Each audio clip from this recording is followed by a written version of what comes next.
The wind clawed through the Colorado Rockies, as if the mountains themselves were trying to strip the last scraps of warmth from anything foolish enough to wander their ridges. Elias Carter moved slowly along the abandoned railway line, shoulders hunched against the bitter gusts, his boots crunching over gravel that had long since lost its purpose.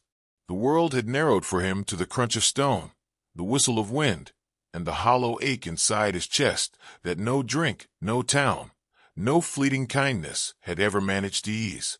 Once Elias had been known in small towns scattered along the western valleys, a reliable ranch hand with strong arms and a steady seat in the saddle. But those memories clung to him like ghosts, each one a reminder of what had been lost. The ranch that cast him out after his mistakes, the family that turned away when his debts piled too high, and most of all the mare he had loved like kin but left tethered in a storm while he sought comfort in whiskey. Daisy. Her name still felt like a wound in his throat. He was no longer Elias Carter, horseman, worker, or neighbor. He was just Elias, the drifter, the kind of man who drew quick glances and quicker judgments. Men ignored him, women pulled their children aside, and no one offered him more than a meal paid in pity. He had learned not to stay in one place too long. He had learned that belonging was no longer meant for him. That night the storm rolled down the mountains fast, thick clouds pressing low, lightning slashing the sky. Elias needed shelter. His lantern was nearly out of oil, and the nearest town lay too many miles away. As rain began to sheet against the rocks, he followed the old tracks that twisted into a ravine where the land seemed to swallow sound. It was there, half hidden by rockfall and pine needles, that he saw it, a boarded-up mouth of darkness, the remains of heavy timbers lashed together with chains now rusted red with age. He stopped, squinting through rain, his breath pluming white. He knew the stories. Any man who had walked the rails in Colorado had heard them whispered at campfires. A tunnel blasted through the mountain for miners and soldiers nearly a century ago. A collapse sealed it, burying men, animals, wagons, even gold, or so the rumors went. They said the place was cursed, that strange sounds carried from within when the wind was right, that anyone who tried to pry it open came back sick or not at all. Elias pressed a hand against the wood. The storm howled behind him, sleet stinging his neck. Superstition meant little to a man with nothing left to lose. Shelter was shelter. He shouldered his pack, wedged his lantern handle through the crook of his arm, and pulled at the boards. They groaned and split, iron nails snapping like brittle bones. With a final shove, the entrance gaped just wide enough for him to slip through. The air inside was heavy, thick with dust and the damp of stone that had not seen light in generations. He raised the lantern, its glow trembling across slick walls and collapsed beams. Water dripped steadily somewhere deeper, each drop a hollow echo that stretched and stretched until it seemed the whole mountain was listening. Elias coughed, tugged his coat tighter, and stepped inside. The tunnel pressed close, the floor uneven, littered with rusted tools and shards of rock. He imagined the last men who had worked here, swinging hammers in the dim glow of oil lamps, never knowing which blow would be their last before the mountain swallowed them. His lantern light caught on something strange, gouges in the stone, deep and deliberate, as though something with sharp hooves had struck in fury. He frowned, tracing them with his fingers. Too large for deer, too powerful for cattle. A sound stirred behind him. Elias spun, lantern raised, but saw only darkness folding back into itself. His heart thudded, loud as the storm beyond. He muttered that it was the wind, only the wind curling through cracks in the boards. But when he turned again, the hair at his nape prickled. Faint, fainter than memory, yet unmistakable. The steady rhythm of hooves. Elias froze. He had lived his life around horses, and he knew that sound as surely as he knew his own breath. For beats, measured and calm, echoing up from the heart of the tunnel. Impossible. He swallowed hard, forcing himself forward, each step a rebellion against the instinct that screamed to flee. The lantern flame flickered, bending as though a breeze carried from deeper within. Then he saw it, a heap of rubble half buried beneath rotted timbers, and caught within it the pale outline of bones. The skeleton of a horse, still draped in the fragments of tack, so ancient it crumbled when his light brushed over it. The skull angled toward him, hollow sockets unblinking. Elias crouched, his throat tight, and reached out. Beside the bones something gleamed, dull beneath the dust, but unmistakable. It was a brass medallion, dented yet intact, attached to a fragment of leather strap. He lifted it carefully, rubbing grime from its surface until letters emerged, sharp and proud. Centennial Mustang, 1821. His mouth went dry. He knew the tale now, clearer than rumor. The lost cavalry horse, the one old men swore had carried dispatches through battles, swift and tireless, a creature that seemed born from legend. When the tunnel collapsed, it was said the Mustang vanished forever. Some whispered it still roamed the mountains as spirit, never resting. Elias's thumb traced the engraving. A century, 100 years of silence, of dust and forgotten glory. And here he knelt before proof. The tunnel's air shifted suddenly, cold enough to bite bone. Elias lifted his head. The silence was too perfect now, like the mountain itself was holding its breath. His lantern sputtered, flame bending wildly, though no wind touched him. Then came the sound again, hoofbeats, slow, deliberate, resonant as thunder rolling across stone. Elias staggered to his feet, medallion clutched tight. Every instinct screamed at him to turn, to run back through the boards into storm and night. Yet he stood, staring into the black throat of the tunnel. The sound grew louder, closer, as if the very earth remembered. His lips parted, a whisper escaping without his consent. Daisy. The name slipped out, old grief twisting with new dread, though he knew it could not be her. Still, the hoofbeats did not falter. Lantern trembling in his grip, Elias realized that whatever lay within this mountain, whatever had been sealed for 100 years, was not finished. Not with its story. Not with him. And though fear dragged claws down his spine, though his body trembled like a child's, Elias Carter could not force himself to turn away. Because somewhere deep inside, beneath the ruin of guilt and years of wandering, something stirred, an ache not for escape but for purpose. And the darkness before him promised both. Elias did not sleep that night. He sat just outside the mouth of the tunnel, his back pressed against the cold stone, rain dripping from his coat, the brass medallion turning over and over in his hand. The storm had passed, but its echoes clung to the mountains, leaving the air damp and restless. Every time Elias closed his eyes, he heard the sound again, that measured rhythm of hooves striking stone, not a frantic gallop, but a steady march, as though a riderless horse walked circles around his thoughts. At dawn, he pushed himself upright, stiff and hollow-eyed. He had no reason to stay near this forsaken place, yet his boots carried him down the trail toward the half-buried mining town that sat crumbling in the valley below. He needed answers, or at least a story strong enough to explain away the chill that still crawled through him. The town was nothing but broken windows and sagging porches, yet tucked inside the husk of what had once been a general store lay cabinets of dust-laden papers and rotted ledgers. He dug through them, sneezing at clouds of mildew until his fingers closed around a brittle folder tied with twine. The ink had faded, but the words still breathed. They spoke of the tunnel, of soldiers ordered to transport gold shipments during the war, and of a Mustang named Stormfire, a black stallion the unit trusted above all others. He had carried messages through ambushes, had swum rivers swollen with snowmelt, had dragged wounded men to safety. His name had spread through camps like fire itself, a living emblem of loyalty. And then came the collapse. Dynamite, set too soon, thundered through the mountain. The tunnel sealed, burying men and cargo alike. The reports said nothing of Stormfire's fate, but Elias knew now. The skeleton in the shadows was no nameless beast, it was him. Elias's throat closed as he traced the faded script. There was admiration in those old words, reverence even. He thought of Daisy, the mare he had once owned. She had been gentle where Stormfire was fierce, steady where the legend was wild, but to Elias she had been just as noble. And he had abandoned her.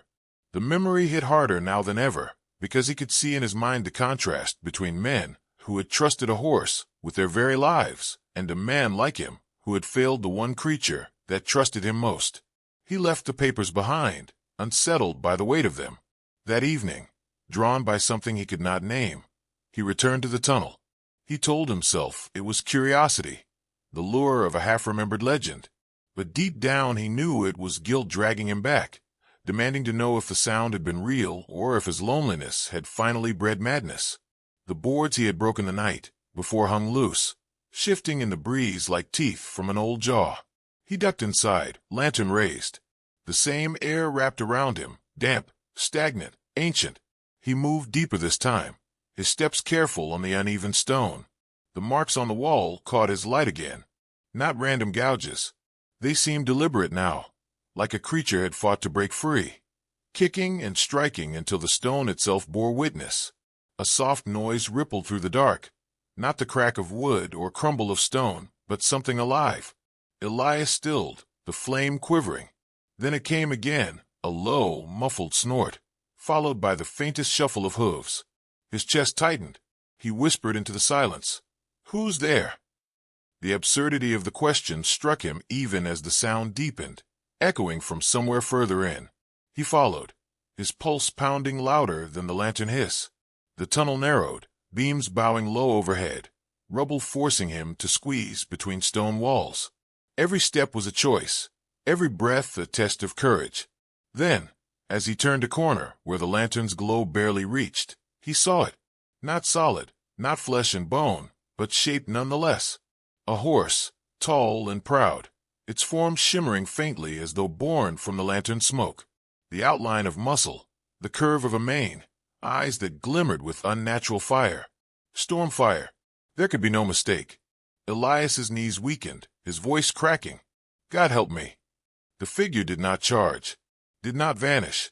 It stood, watching him, ears forward, a question in its stance. Elias lifted a trembling hand, not daring to draw closer.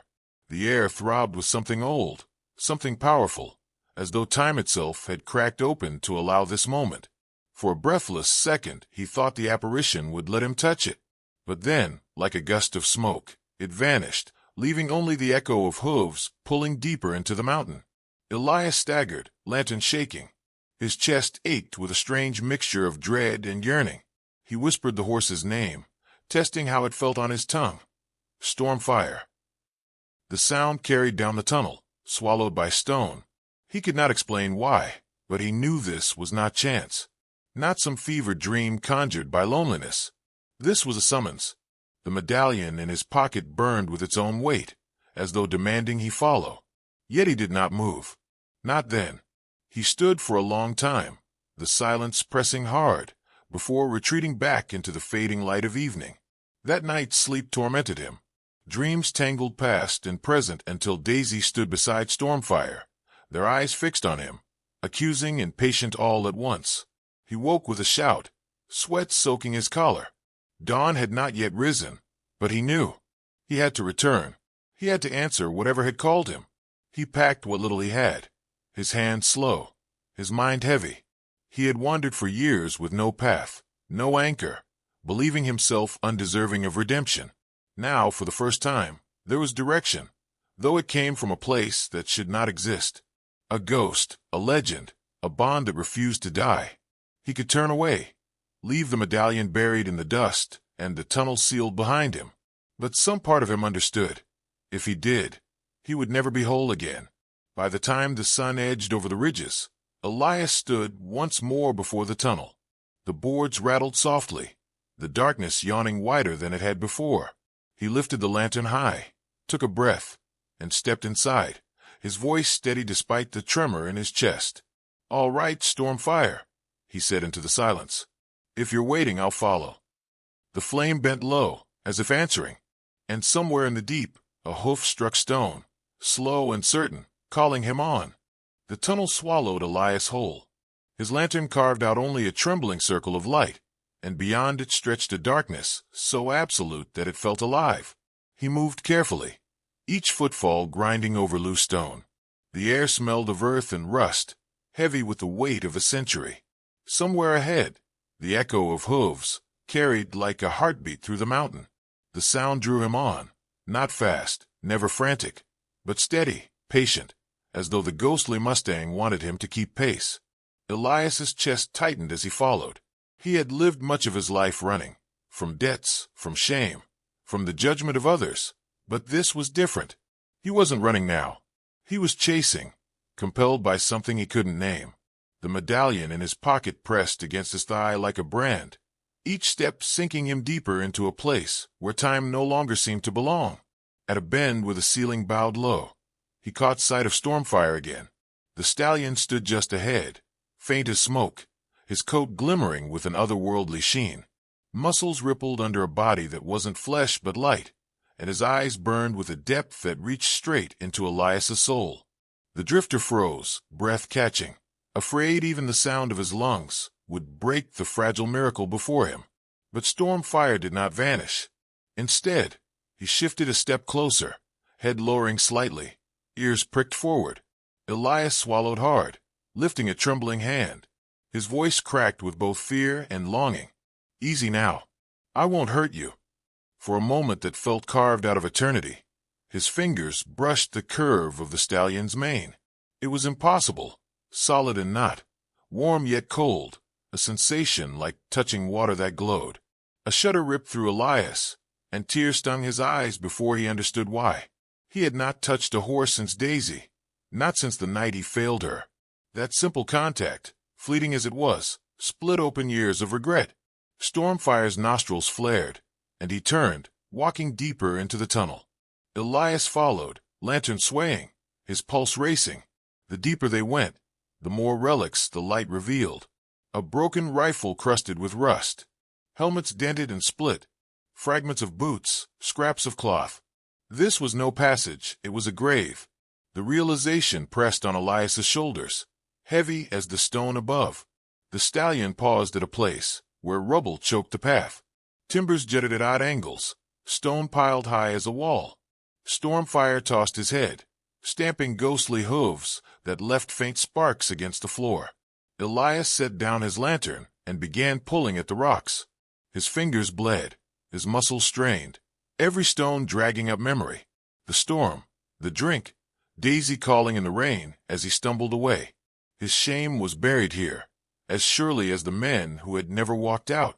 He whispered through gritted teeth, not sure if he was speaking to himself or the horse. "I won't leave you. Not this time." The work broke him open, but he pushed on, clearing enough space for Stormfire to step through. The horse passed without effort, phasing as though the stones meant nothing, but Elias followed with scraped arms and torn coat. On the other side, the tunnel widened, a great hollow chamber stretching beyond his light. His lantern flame danced off veins of quartz, making the walls shimmer like stars trapped underground. Stormfire waited in the center, turning in a slow circle, as if measuring Elias's worth. Then the stallion bowed his proud head. Elias stood motionless, his throat tight. The gesture was unmistakable. Stormfire was offering him something more than sight. He was offering trust. Elias's hands shook as he set the lantern down. He moved slowly, cautiously, until he stood beside the stallion. He hesitated, every nerve alight. To mount would be to surrender himself, to ride where the ghost chose, to face whatever truths waited in the depths. His voice dropped to a whisper. "If this is madness, then let it take me whole." He swung his leg over and settled onto the phantom saddle. At once a jolt surged through him, fire and frost together, and the tunnel blurred. Stormfire surged forward, hooves striking sparks, carrying Elias into the dark with a power that made the air quake. The lantern fell behind, its glow swallowed instantly, but Elias did not need it. Stormfire's body glowed faintly, lighting the way. The ride was unlike anything Elias had known. The mustang moved like wind-given form, every stride both silent and thunderous. Elias clung, his eyes wide, heart splitting with awe and fear. The walls flew past, relics flashing by like memories, helmets, rifles, shattered wagons, bones still clothed in tattered uniforms. He glimpsed faces frozen in stone, shadows that might have been men still standing watch. Time had not ended here. It had only waited. As they raced deeper, the air thickened, pressing harder against his chest. The tunnel narrowed, stone dripping with water that gleamed like blood.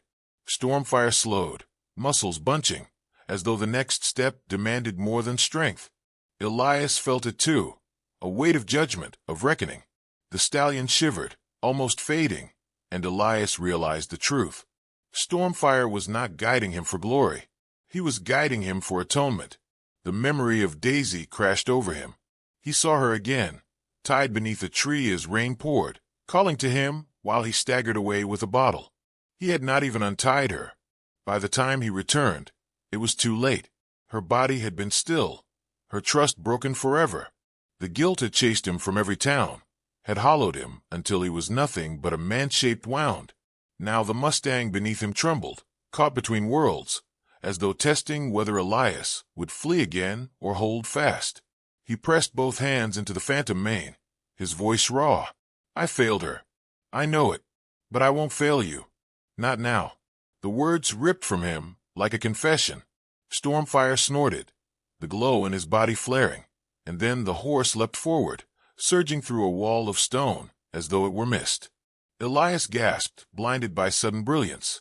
The chamber they entered was vast, a cathedral carved by nature and time, its ceiling lost in shadow. Crates lay stacked like tombstones, stamped with faded insignia. Gold gleamed faintly through splintered wood, but Elias barely saw it. His eyes fixed instead on the rows of skeletons, men and horses alike, still standing, as if awaiting orders that never came. Stormfire halted, his head high, his body blazing like fire contained in glass. Elias slid from his back, legs trembling, and stood amidst the dead. He could not speak. He could only feel the weight of 100 years pressing down, demanding that he bear witness. Stormfire turned, watching him, eyes glowing with something deeper than command. Elias understood then. This was not about gold, nor legend, nor ghosts. This was about memory, about honoring what was lost, about finding the courage to carry it forward. The stallion pawed the ground, sparks flying, and Elias knew their ride was not yet done. Somewhere beyond this chamber waited the final trial, the place where past and present would meet. He set his jaw, placing one hand on Stormfire's neck. "Then let's finish it," he whispered. The horse snorted, mane rippling like smoke, and together they turned toward the shadows that promised the end of their journey. The mountain's silence pressed in, broken only by the steady rhythm of Elias's boots crunching on gravel and the horse's quiet snorts. Their breath fogged in the chill dawn, the air sharp with pine and the faint metallic scent of stone. Ahead, the trail bent toward the ridge, narrowing until it seemed to vanish into the sheer wall of rock. Elias's eyes narrowed, every sense sharpened. Somewhere beyond that ridge lay the sealed tunnel, and with it, the mystery that had begun gnawing at him since the old miner's map had fallen into his hands. The horse, no longer the weak, untrusting creature from the auction, moved with surprising steadiness. Its ears flicked back toward Elias now and then, a silent check for reassurance. Each step forward seemed to mirror the transformation between man and beast, two beings scarred, tested, yet unwilling to bow to what the world had left them. Elias reached out to pat its neck, the gesture more for himself than for the animal, though the horse's brief, warm exhale told him it mattered. They reached the ridge as the first light of morning spilled like liquid gold over the peaks. Elias paused, scanning the landscape. The valley below was a blur of mist, the forests half hidden like secrets. It would be easy to believe the world ended here. Yet just ahead, almost invisible, he saw it, the faint curve of stones, half buried, marking where the tunnel's mouth had once been. His pulse quickened. He approached, brushing aside weeds and dirt until the outline revealed itself more clearly. Massive timbers, blackened with age, sealed with rock and rusted iron. A century ago, it had been closed, perhaps forgotten. But Elias could feel it. The weight of stories, the presence of something trapped within those walls. The horse shifted uneasily, stamping the ground, ears flat. Elias steadied it with a low murmur, though his own hands trembled slightly. He knelt, examining the stones. Some had shifted with time, the seal weakened. He could pry his way through. But the question gnawed at him. What exactly lay behind? He thought of the old miner's words, scrawled in faded ink across the map's margin. Buried where no one dares dig. Riches or ruin, it will decide the man. Elias had dismissed it at first as drunken rambling, but now, faced with the crumbling seal, those words felt like prophecy. The horse tugged at the reins, pulling him back from his thoughts. Its unease grew, nostrils flaring, body tense as if it sensed something beyond the wall. Elias frowned. Horses did not fear stone or timber. They feared what lingered unseen. For a fleeting second, doubt stabbed through him. But he had not come this far to turn back. His life, stripped of direction, haunted by past failures, had somehow been reshaped by this journey. This horse, this trail, this tunnel, it all felt bound together, threads leading to a reckoning he could not avoid. Elias found a loose stone and pressed his fingers to it. It shifted with resistance, scraping as though reluctant to release its hold after a century of silence. One by one, he worked them free, his breath growing ragged, the morning air chilling the sweat on his brow. The horse pulled against the reins, snorting, its hooves clattering on the rock. The opening widened enough to peer through. Darkness greeted him, thick and unbroken, swallowing the weak beam of daylight that tried to enter. He pulled a lantern from his pack, struck the flint, and coaxed a small flame to life. Its glow flickered, stretching shadows along the tunnel's edge. Inside, the walls gleamed faintly, streaked with mineral veins that caught the light. For a moment, Elias's breath caught, not at the glitter of stone, but at the unmistakable impression of something human. A mark carved into the wall, deliberate and sharp, as if someone had left behind a warning. The symbol meant nothing to him, yet it carried a weight that tightened his chest. The horse jerked suddenly, pulling hard, nearly tearing the reins from Elias's grip. He spun, anger and concern clashing in his voice. "Easy," he barked, steadying the animal. But in its eyes he saw raw fear, wild and certain. The beast wanted no part of what lay within. Elias turned back to the tunnel, lantern lifted. His own fear threatened to surface, but he pressed it down. The world outside had abandoned him, cast him into shadows. Here, perhaps, he would find either redemption or final ruin. Either way, the waiting had ended. He slipped inside, each step echoing against the stone, the horse's reluctant snorts fading behind him. The air was colder, stale with the taste of iron and dust. The tunnel curved, the lantern's glow struggling to pierce the gloom. Yet as he pressed deeper, he sensed the space opening wider, no longer just a passage but a chamber. He reached it after what felt like an eternity. The lantern light spread across a vast hollow, the ceiling lost in darkness. The floor glittered with shards of crystal, fractured veins that caught the glow like fragments of frozen fire. But it was not the beauty that made Elias's breath falter. At the chamber's center lay remnants of a camp. Rusted tools, scraps of fabric, the skeletal remains of timbers meant to shore up the walls. And there, half buried beneath stonefall, the outline of human bones. The truth struck him like a blow. The miners had sealed this place not because of riches, but because of death. Elias lowered the lantern, the flame trembling as though it too sensed what lingered here. He knelt beside the bones, brushing dust from the fragments of cloth.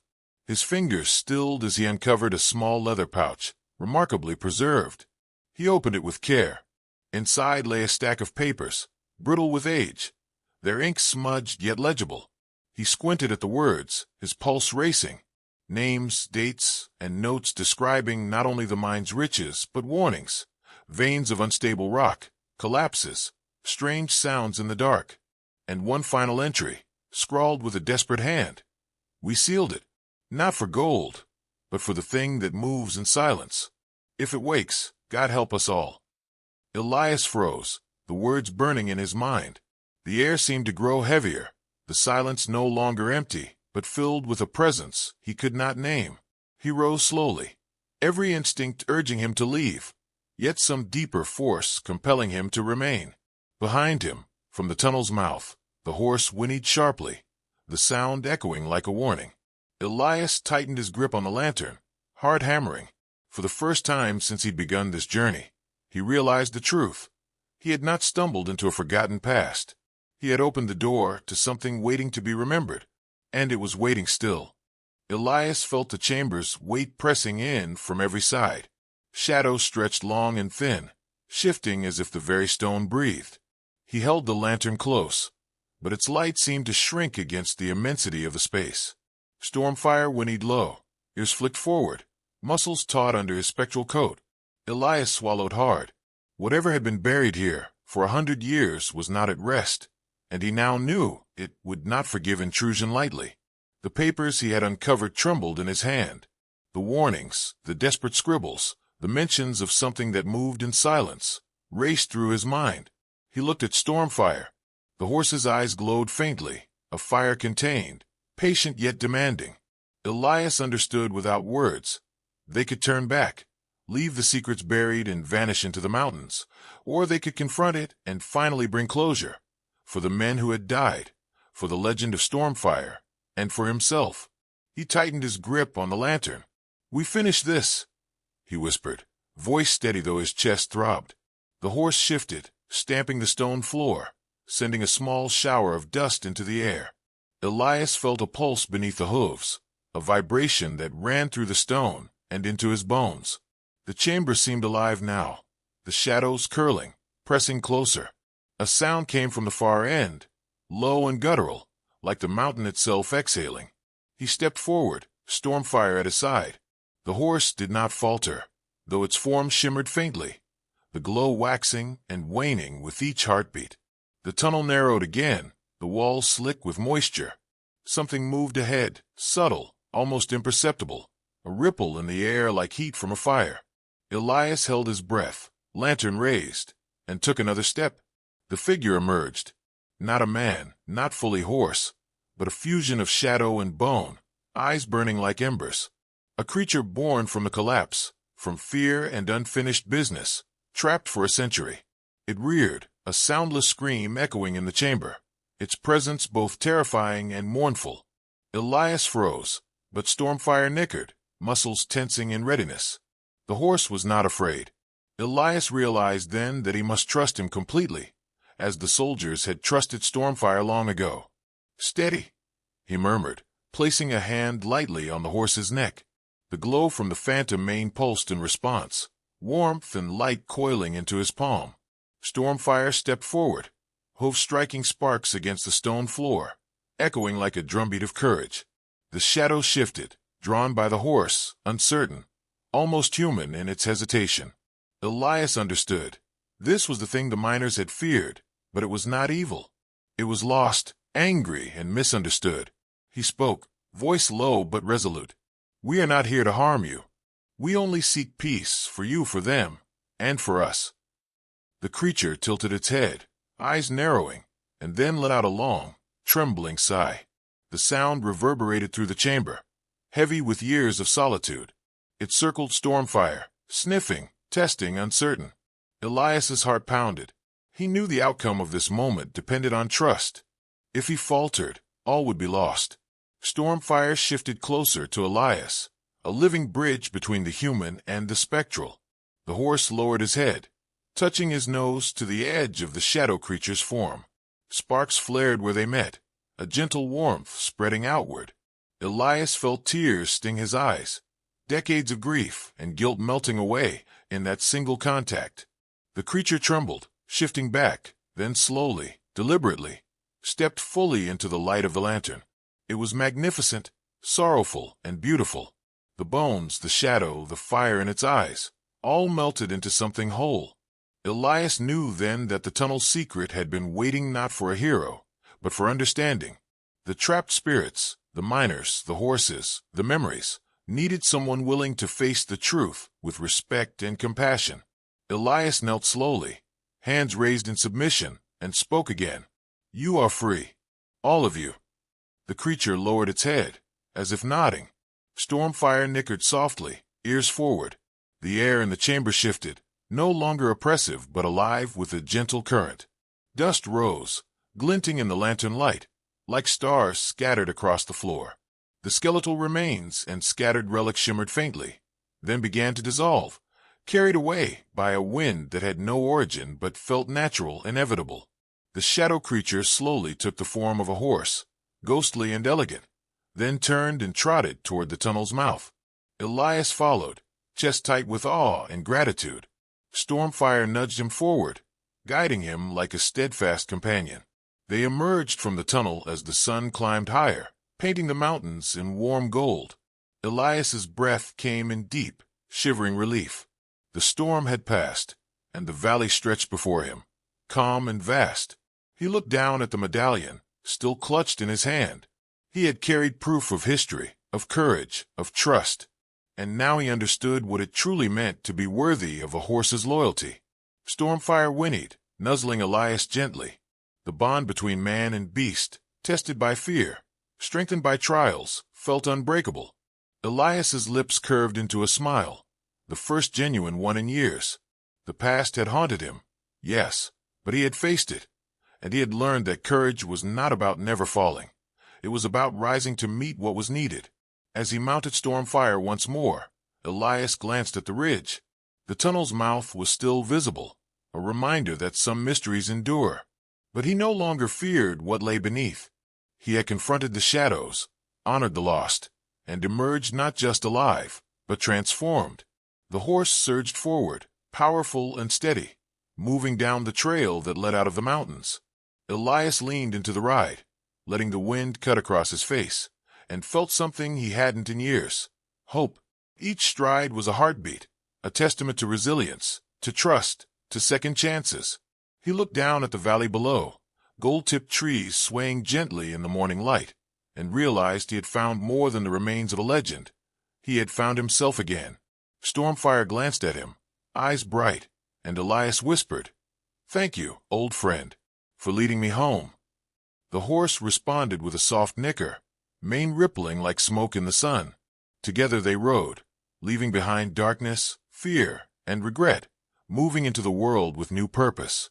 And as the mountains faded behind them, Elias knew that some stories, even those buried for 100 years, still had the power to heal, to teach, and to inspire. If this story touched your heart, please consider subscribing. I bring true, heartfelt stories every day. Stories of courage, loyalty, and the incredible bonds between humans and animals, waiting to remind us what it truly means to believe.